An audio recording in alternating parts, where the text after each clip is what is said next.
बोला है। Okay, now. अफसोस की बात है कि Now, Honorable Leader of the House. Leader of the House. Leader of the House. Now, please listen to Leader of the House. Leader of the House. माननीय उपसभापति जी,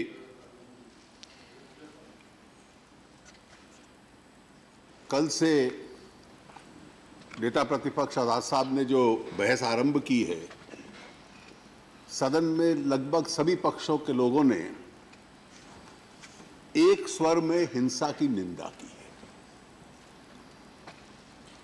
आजाद साहब ने जब अपना आरंभिक भाषण शुरू किया था तो एक बड़ी जिम्मेवारी के साथ एक राजनीति से थोड़ा ऊपर उठते हुए कि देश के कई प्रांतों में जो घटनाएं हुई हैं उसकी निंदा भी की और आरंभ में उन्होंने ये कहा भी कि मैं इसको राजनीतिक रंग देना नहीं चाहता। वो एक बहुत जिम्मेवार नेता हैं, लेकिन क्योंकि राजनीतिक दल से संबंध रखते हैं तो अंत में औपचारिकता के नाते उनको थोड़ा सा राजनीतिक दंग देना पड़ा। विषय गंभीर है और इसलिए अगर इसको हम राजनीति में बांट देंगे तो मुझे लगता है कि देश के साथ न्याय नहीं होगा। दो विषय इसमें स्पष्ट रूप से आते हैं और इससे पहले मैं दूसरे पे जाऊं, क्योंकि कई बार दोनों को जोड़ने से इफ्स एंड बट्स लग जाते हैं और उस इफ्स एंड बट्स में खतरा होता है कि किसी प्रकार की जो गलत घटना है कि क्या कोई उसका एक्सप्लेनेशन या रैशनलाइजेशन कर रहा है, मैं वो करना नहीं चाहता। और इसलिए सरकार का स्पष्ट मत है, माननीय गृह मंत्री जी ने पहले दिन से और 3 अलग अलग अवसर जब मिले तो माननीय प्रधानमंत्री जी ने जो गौ रक्षा के नाम पर लोगों ने कानून अपने हाथ में लेकर हिंसा की घटना की है उसकी घोर निंदा की और किसी प्रकार का एक्सप्लेनेशन भी, जो गाय के प्रति हमारी श्रद्धा है वो विषय अलग है, वो श्रद्धा हिंसा का कारण नहीं बन सकती। और इसलिए मैं स्पष्ट हूं इस बात में और मैं चाहूंगा कि सारा सदन जिस स्वर में बोला है हम सब एक स्वर में उसकी निंदा करें और उसको रोकने का प्रयास करें। Violence can never be a partisan issue. Violence कानून टूटता है, वायलेंस में व्यक्तियों की जान जाती है और इसलिए किसी प्रकार का उसका कोई एक्सप्लेनेशन, रैशनलाइजेशन, भावना को ठेस पहुंची इसलिए हिंसा की, यह तर्क हो नहीं सकता। हमें याद रहे कि हम विश्व की सबसे बड़ा लोकतंत्र हैं और लोकतंत्र की मर्यादा के अनुकूल जो संविधान हमारे देश में बना उसमें सबको बराबरी का अधिकार भी है और अपने धार्मिक विश्वास का अधिकार भी है। और हम लोगों की एक जो संस्कृति रही है, जो कल्चर रही है, वो एक दूसरे का आदर करने की भी है, एक दूसरे की भावना का आदर करने की भी है और उसके अनुकूल दूसरे को बर्दाश्त करने की भी है, विपरीत को बर्दाश्त करने की भी है, जिसे हम म्यूचुअल रिस्पेक्ट और टॉलरेंस कहते हैं। कई बार कई ऐसे धर्म मजहब हैं, हम में से सब उसमें किसी ना किसी में विश्वास रखते होंगे, कुछ नहीं रखते। किसी भी विश्वास का मजाक भी उड़ाया जा सकता है, तर्क के आधार पर उसको छोटा करने का प्रयास भी किया जा सकता है, लेकिन हम नहीं करते। कारण उसका बड़ा स्पष्ट है कि हम we have an element of tolerance and mutual respect. और इसलिए हिंसा पार्टीसन इशू नहीं हो सकता, पार्टीसन दृष्टि से या विचार की दृष्टि से, भावना की दृष्टि से उसका जस्टिफिकेशन नहीं हो सकता। और इसलिए मैंने स्वयं, मेरे पास पूरा चार्ट है, जितनी घटनाएं हुई हैं, केवल निंदा कर देना, बयान देकर इतना नहीं है। और यह कहना कि भाई आपके पास कोई विकल्प नहीं था इसलिए आपने निंदा की और किसी ने ये कहा कि भाई निंदा कर दी और लोगों को कहा हिंसा करते रहो। मेरे पास पूरा चार्ट है कि हर घटना के संबंध में जिस प्रांत में भी घटना रिपोर्ट हुई, माननीय गृह मंत्री जी, उनको पांव में चोट लगी है, घर पर हैं, प्लास्टर में है उनका पांव, लेकिन टेलीफोन पे वहां के मुख्यमंत्री से बात हुई, वहां किस किस को अरेस्ट किया गया उसकी जानकारी ली गई, और जितनी घटनाएं अभी तक हुई हैं उसमें हर एक में कानूनी कार्रवाई एक व्यवस्थित सिस्टमैटिक तरीके से हुई और हर एक में लोग गिरफ्तार हुए, और वो सारे गिरफ्तार लोग, अरेस्टेड लोग आज भी जेल में हैं। They are all going to be charge sheeted, against whom evidence is going to be found, and then prosecuted for the offenses that they have committed. ये बिल्कुल स्पष्ट है और इसमें मैं कोई इफ एंड बट नहीं जोड़ना चाहता।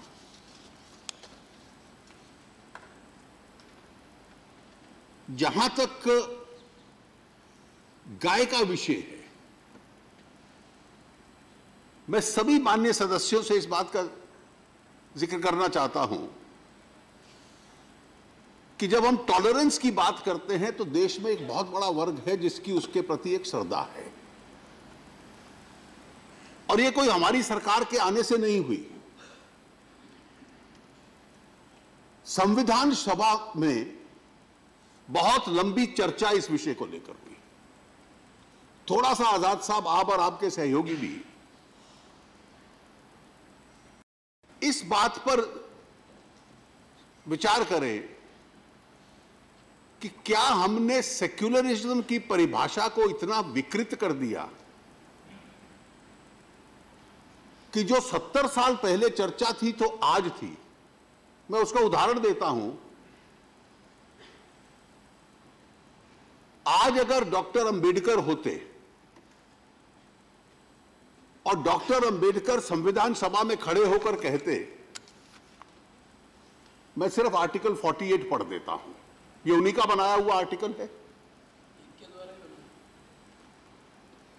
The state shall endeavor to organize agriculture and animal husbandry on modern and scientific lines and shall in particular take steps for preserving and improving the breeds and prohibiting the slaughter of cows or calves and other milch and draught cattle.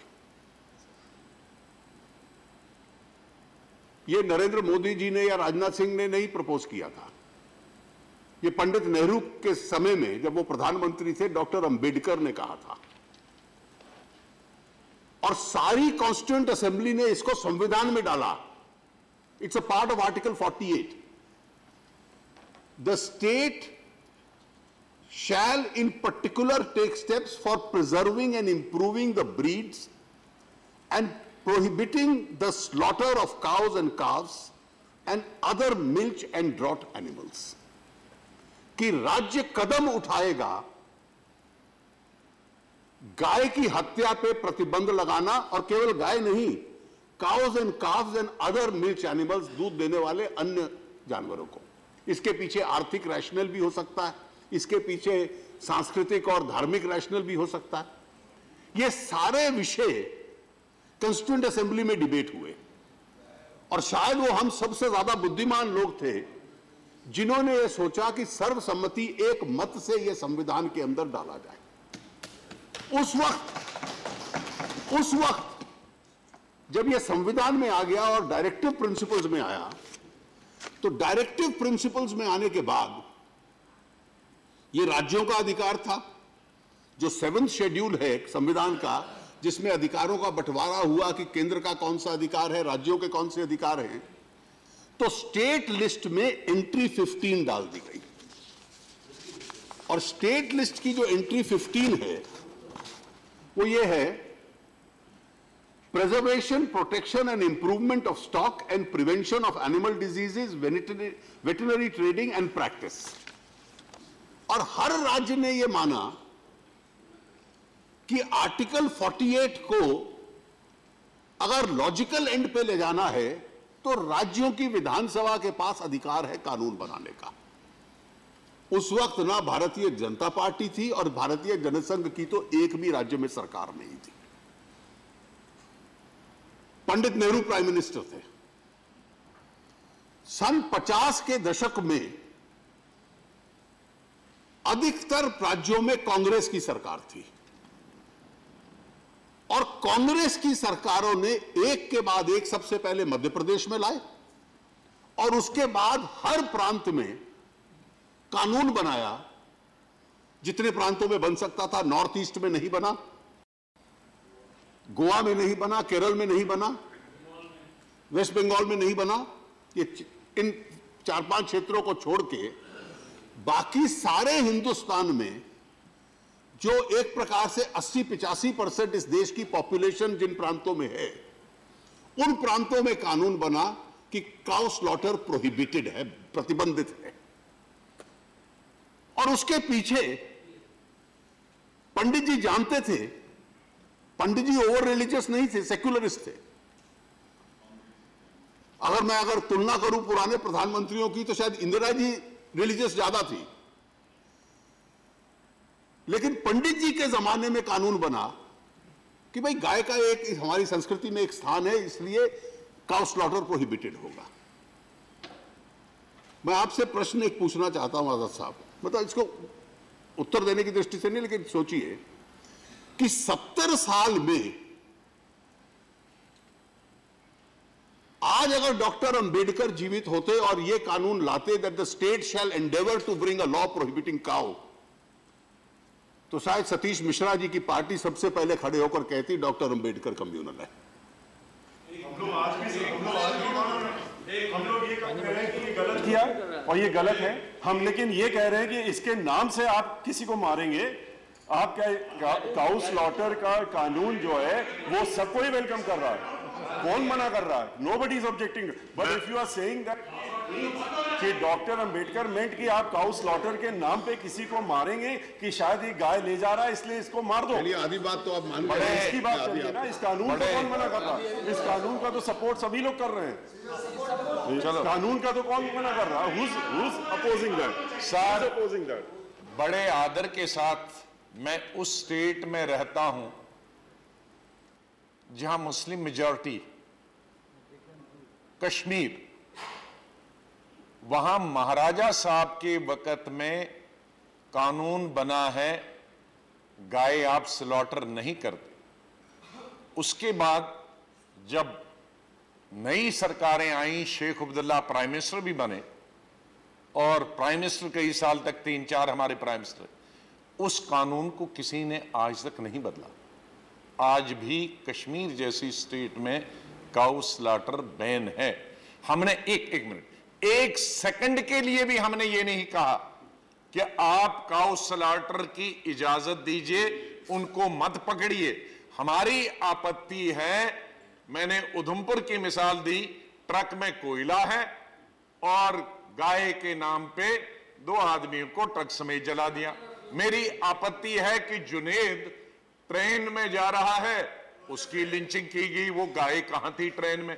मेरी आपत्ति है पहलू खान गाय दूध का उसका business है, दूध का, तो अच्छी नस्ल की गाय लाया तो मार दिया। हमारी आपत्ति उसमें है कि गाय रखने में आखिर क्या दूसरी धर्म का आदमी घर उसका बिजनेस नहीं करेगा क्या? उसका क्या दूध नहीं खाएगा? आज तो गाय के नाम पर जो लिंचिंग हो रही, हमारी आपत्ति उस पर है। हमारी कोई गाय की, हम किसी ने यहां मुझसे लेकर और किसी ने यह प्लीड नहीं किया है कि गाय का कोई काटेगा या स्लॉटर करेगा, उसको मत छोड़ो। ये हमारे मेरे और आप में, मेरी और आप में फिर कोई मतभेद शायद नहीं रहेगा। इसमें please let me just complete because human beings in the name of cow. What Ambedkar will do if he is alive today, it's a different thing. I don't think. That's it. Rana Sahab, Please. Okay, please. आजाद साहब, जो आपने कहा उस approach का और मेरी approach में कोई अंतर नहीं है। कारण बड़ा स्पष्ट है। Independently, just as killing of a human being in the name of cow, or assaulting him or lynching him, has to be unequivocally condemned. Nobody should try, at least in areas where there is a prohibition, to eulogize the fact that yes, I am proud of this fact that I see nothing wrong in the cow being slaughtered. One of your chief ministers of a prohibited state, prohibited means where cow slaughter is prohibited, had the audacity to say, well, given a choice, I'll eat beef. आपकी जो सबसे बड़ी state है जिसके power में है,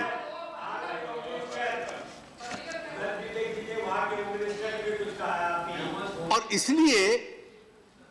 इसलिए अगर हम कांग्रेस की भी ट्रेडिशन रखते पुरानी, तो कोई कांग्रेस का कार्यकर्ता जिसने संविधान का आर्टिकल 48 बनाया, ये बनाया, टेलीविजन कैमरास के सामने कहता मैं कैसे कटती है, काट के केरल में आपको दिखलाऊंगा, और उसके बाद इस गाय काटने के बाद एक फेस्टिवल मनाऊंगा, इसका भी वो भी इतना ही इस देश का नुकसान कर रहा है जितना ट्रेन में चलता हुआ वो गौरक्षक कर रहा है जो गाय के नाम पर मारता है। जिस दिन आप ये स्वीकार कर लेंगे तो हमारा मतभेद बिल्कुल समाप्त हो जाएगा।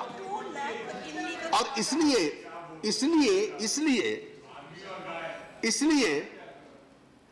इसलिए बड़ा स्पष्ट है कि मैंने आरंभ में यह कहा कि मैं इफ्स एंड बट्स नहीं, जितने कानून राज्यों में बने हुए हैं उसमें एक कानून को गाय को बचाने की, प्रिजर्व करने की एक व्यवस्था है। वो अधिकार पुलिस के पास है, राज्य सरकार के पास है। किसी के पास कोई जानकारी है वो राज्य सरकार को दे सकता है। Nobody has a right to take the law in his own hand और ट्रेन में या सड़क पे या ट्रक को रोक के कहे कि मैं कानून को इन्फोर्स करूंगा और कानून के नाम पर किसी को मारूंगा।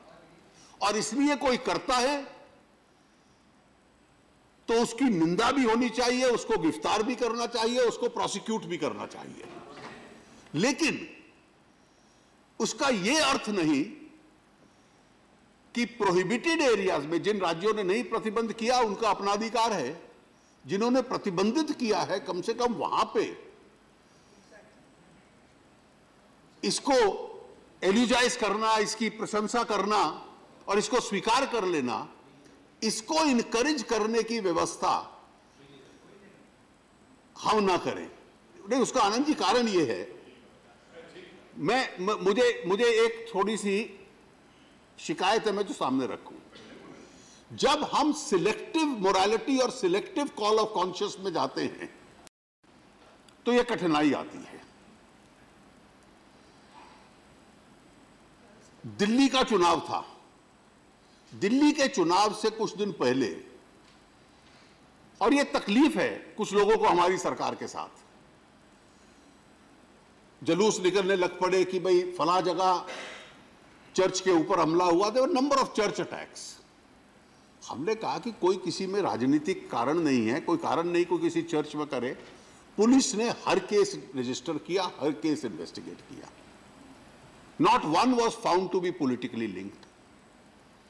और उस चर्च अटैक्स को लेकर न्यूयॉर्क टाइम लीड्स करता है और दुनिया के अंदर हिंदुस्तान में चर्च पे अटैक हो रहे हैं ये प्रचार हो गया और ये पॉलिटिकल है। कहीं पता चला किसी बदमाश लड़कों ने शराब पीकर एक बोतल फेंक दी, कहीं थेफ्ट हो गया। These were the cases which were found in Delhi. उसके बाद एक घटना होती है तो पूरे दुनिया में कि इंडिया इंटॉलरेंट स्टेट हो गई। आप आज हालत देखिए जाकर, मैं केवल दुनिया का एक सेक्शन जहां इंटॉलरेंस है, वायलेंस है, मैं उसकी जिक्र नहीं कर रहा। आप लिबरल सोसाइटीज में भी जाकर देखिए कि क्या हो रहा है उन देशों में। उसकी तुलना में हम कहीं आगे हैं अपने डेमोक्रेटिक स्टैंडर्ड्स में और टॉलरेंस में। और एक प्रचार शुरू हो गया, जिसने वो किया, क्या उन्होंने एक यूनिफॉर्म क्राइटेरिया बना लिया था? अभी हमारे एक साथी ने जब केरल का जिक्र किया तो some of my CPM friends objected. But kindly ask a question to yourself. Why is it, whether you do it or the others do it, the atmosphere of violence in Kerala increases the moment left front comes to power? It doesn't increase when United Front comes to power? They have also been in power. They are our opponents. We never had, when Oman Chandy was the chief minister, we never said that there are acts of violence in Kerala.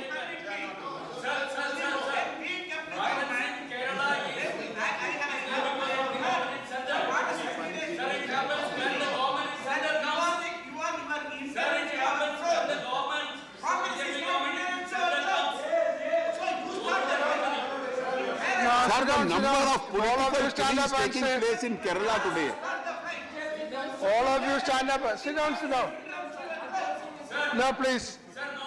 All of you cannot say together. No, please. No, please. Our political, I can identify. Please sit down. Why do you RSS Hindu Mahasabha man, I mean Vishwa Hindu Parishad man, throw a bomb in Coimbatore party office? No. Who started it? No, please. Yes, No. Okay, sit down. My point is. No. Okay, please. Now please take your seat. All of you take your seat. Okay, now you, Rajesh, you sit down. Sir, Rajesh, you sit down. Sir. Let the minister continue to All right. sit down. You are saying this. You are saying, let us forget Kerala. Let us, please, I am not yielding, He is please. not yielding, sit down. He is not yielding. Let us forget Kerala. He is not yielding, sit down. He is not yielding. He is not yielding. No, because you are sitting in front. Yeah. He is not yielding, Rajesh. Rajesh, he is not yielding, sit down. Whenever the BJP government came to power, you can No. see the increase in violence in No, sit down. Yeah, sit down. Rajesh, sit down. Not yielding. Rajesh, sit down. Rajesh, take your seat. We have the same. Rajesh, no, you sit down now. Now you sit down. Okay. Prior to 2014, the House did not take up the agenda at all. Sit down. Change in situation. I'll tell you what was happening Okay. prior to 2014. No. I'll tell you. And there is a need to change. You are Tapanda. Okay, bye now. welcome your condemnation. There is a need Tapanda, to change. I will tell you Okay. what was happening prior to 2014. I mentioned Kerala. The same RSS and BJP is there in Kerala when Mr. Chandy was the chief minister. Not one congressman was killed, not one RSS man was killed. Why is it only happens when left front comes to power?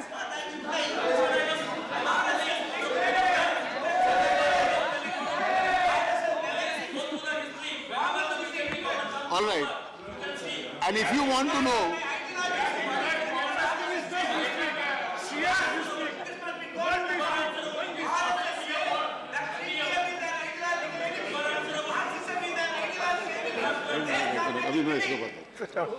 Okay, now you sit down. and if you want to know prior to 2014, if you want to, Okay, now sit down. if you want to know prior to 2014, Sit down. Mr.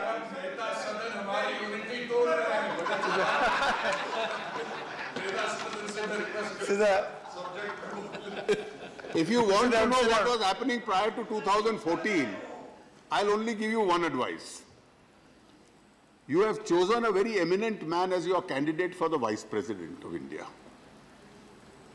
When you were in power, read every report Mr. Gopal Krishna Gandhi sent about the left front government, and you will know what happened prior to 2014.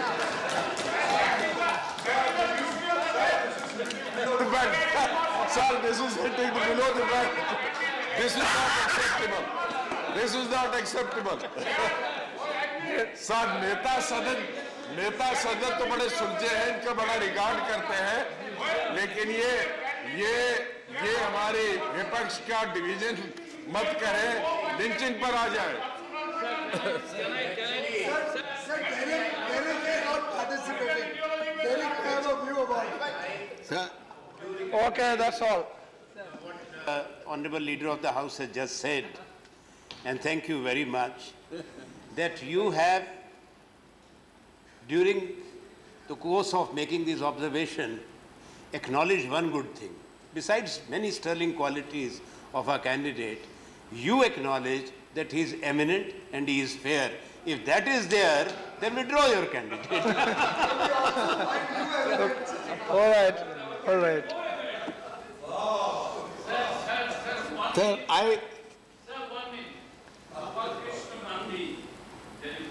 You have said is partly correct, not totally. I would request Honorable Leader of the House, kindly go to details of the note, what exactly he wanted to say. Okay. Then it will be clear that the society, how it is being affected by some antisocial elements, etc. All these things he has narrated. Okay, fine. That's all. sir, Okay, that's all. Please. Mr. Sen said that this is the beauty of the left. In Marxian terminology, they call it dialectics.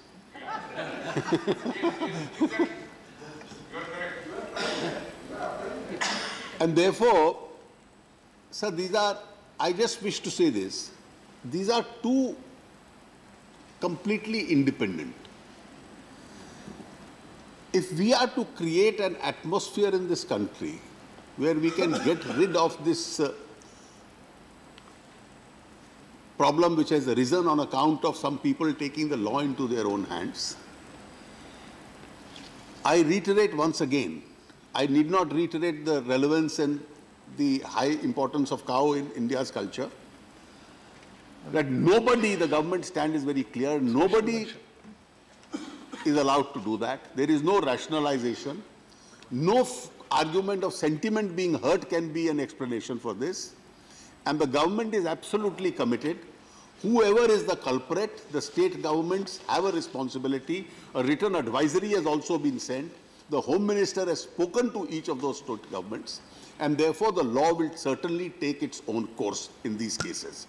And no amount of sympathy will be shown for these people. And that is why the Honorable Prime Minister has thrice repeated this entire issue. The second issue which we have discussed, combining with this, is the incidents as far as Dalits and weaker sections of the society are concerned. Sir, the way we have historically treated one section of our own brethren is always a black mark in our own history. And therefore, we owe it to ourselves, if not to them, to reverse that process of history. And any form of social oppression in the name of caste, there are laws which deal with it. Any incident which takes place, I wish to categorically assure the House that the government is absolutely committed. We have laws in place. And if any such incident where state police is not acting is brought to our notice to this effect, the government would not think twice of requesting the state government, advising the state government, even asking them for report as far as these incidents are concerned. These incidents of atrocities against the Dalits, we have strong laws in place. Everybody has supported those laws. And the government is fully committed as far as their protection is concerned. With these observations, sir, with these observations, No, please, let him complete. Let him complete. Mob justice है, reaching process जो चल रहा है, ये mob justice का process अभी से बढ़ चला है और इसका इम्पैक्ट बहुत गहरा और बहुत दूर तक होता है। एक स्पेशल सर्कमस्टांसेस, क्या सर आप इसको महसूस करते हैं कि इसको हैंडल करने के लिए स्पेशल एक्ट की जरूरत है और स्पेशल रिस्पॉन्सिबिलिटीज जो ऑफिसर्स हैंडल कर रहे हैं पुलिस को या एडमिनिस्ट्रेशन को, उनकी स्पेशल अकाउंटेबिलिटीज लगाए जाने की जरूरत है। मौजूदा कानून में पर्याप्त प्रोविजंस हैं। हम कानून को दोष ना दें, लेकिन दूसरा जो तर्क आपने दिया है कि जो अधिकारी इसकी जांच कर रहे हैं वो ईमानदारी से करें और पूरी कार्रवाई करके इन लोगों को सजा करवाए। सरकार इसके लिए बिल्कुल कमिटेड है और इसकी पूरी जानकारी और तय तक जाएगी। इसकी मॉनिटरिंग जितने भी गृह मंत्रालय से कर सकते हैं हम निश्चित रूप से करें। Thank you. Thank you. All right, thank you mister. Sir Dalit atrocities पे माननीय होम मिनिस्टर ने भी 2 मिनट में बात खत्म कर दी, माननीय नेता सदन ने भी 2 मिनट में बात खत्म कर दी, और यही कह करके दोनों लोगों ने कहा कि वहां पर एट्रॉसिटीज नहीं होने देंगे, एक्शन लेंगे। क्या एक्शन लिया है? हम लोगों ने आंकड़े दिए, किस तरीके से दलितों को ही जेल में डाल दिया है इसके बारे में कोई जवाब नहीं आया, और ना कोई सेटिस्फैक्टरी इस पे आंसर दिया गया कैसे एट्रॉसिटीज रोकी जाएंगी। हम लोग इस रिप्लाई से सेटिस्फाइड नहीं है, हम हमारी पार्टी इससे वॉकआउट करेंगे। अच्छा, नाउ